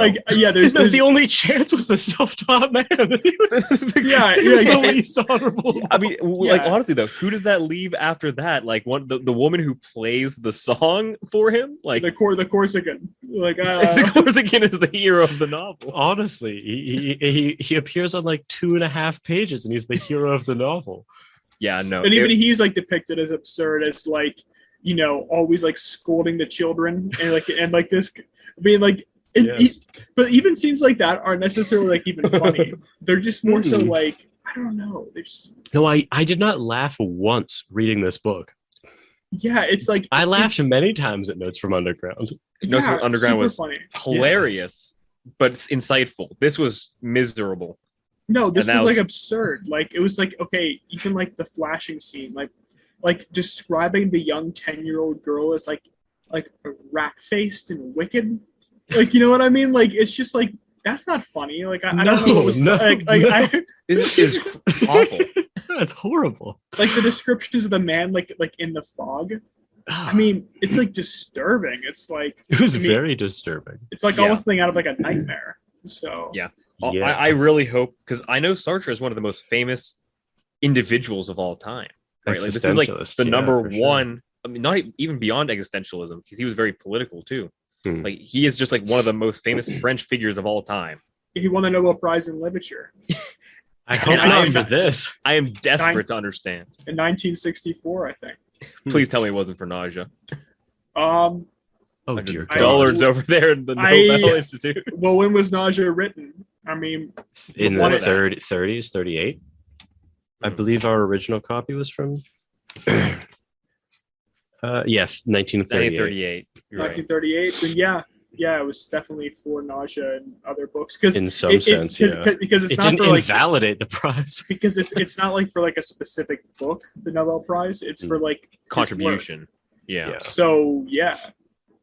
I just desperately want to understand why I mean, if this is my first impression, I'd put the book down like this is probably a half disturbed individual at least, and then I would never touch him again. Honestly, dude, I think this would be one of those books where I would not have actually finished it. Like if we were, 100%. I probably would have put it down at page like, I don't know, 50. I would have been like, this is just weird. Yeah, I mean, earlier. Yeah, I would have put it down after like the not even complete first part.